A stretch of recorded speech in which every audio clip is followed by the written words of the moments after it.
พ่อว่าผิดไหม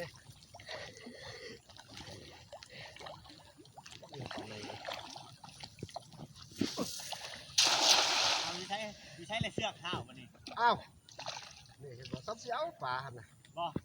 ใช้เลยเสือกข้าวมันนี่พวกเจ้า เอาเลยต้องเป็นเฮาเลยเย็กสายเลยไม่ใช่เลยเฮ้ยจอบมันก่อน อาจจะลายน้ำเป็นดิ โอ้เจ้าของหนองเนาะมันนี่วานปลากินแรงของเล็กๆน้อยๆรุ่นแข่งกับเป็ดว่าผู้ใดจะได้หลาย เอามาออกแห่เบิดเลยดิ โอ้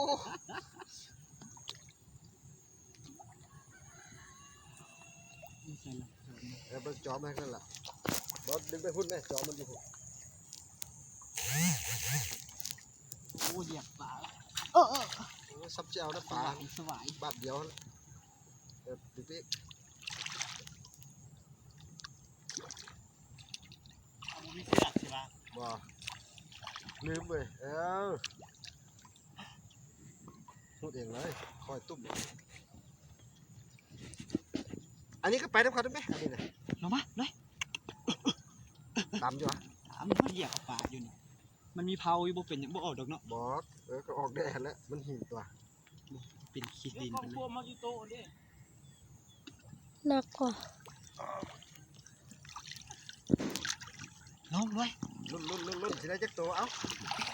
มันก็บ่ตับมันซะนะนิดอยู่โอ้พุ่นน่ะอุ้ยสับเสียวหาดีหาดีสับเสียวปลามันเนี่ยพี่น้องเอ้ยพุ่นน่ะโอ้เดี๋ยวคู่บนรถมาขอดเบื้องเดียว เอาขึ้นมาเทิงพี่ก้อนแล้วไป บันเอา อุ้ยมันไปแล้วตัวหนึ่ง เอาแม่อันนี้นะ เลย โดดแม่ เลย โอ้ยตัวซับน้องเอ้ยปลาตึกเบ็ดสิเบ็ดมือจังทำนี่เลยพอซับเสียวเดี๋ยวซ้ำมาเลยนะติดตัวขอบ่อสำนี ยังตี12 โลก่อน ว่า12แล้ววะพดมาพี่สนะ กดขอบคุณก่อน ก็ดีก็5-6 โลเลย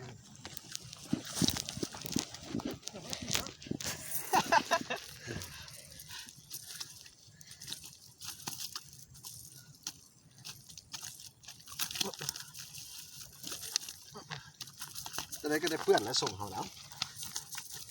รวย จับให้ไอ้ไปส่ง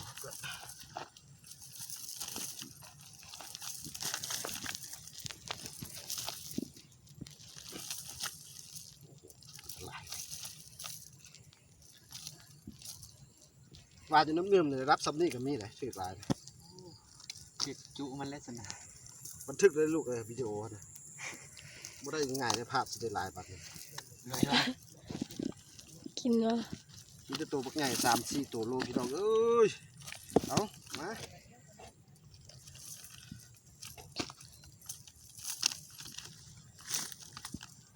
ปลาก็โอเคอยู่เป็นหินสันดีมาก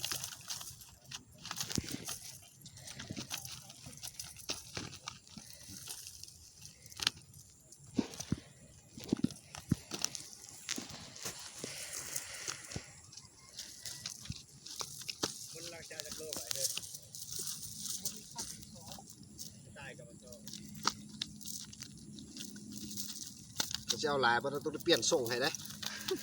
เอาส่งสัตว์มา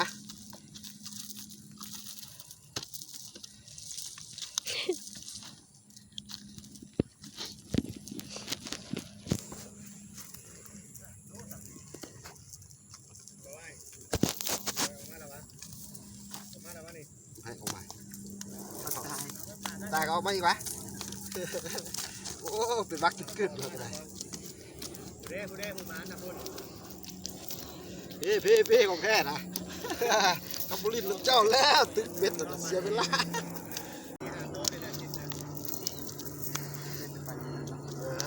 ขัดสุด วันนี้นายคำได้เห็นตัวหนึ่งนะมันเข้าเห็น มันยังหนอนเลย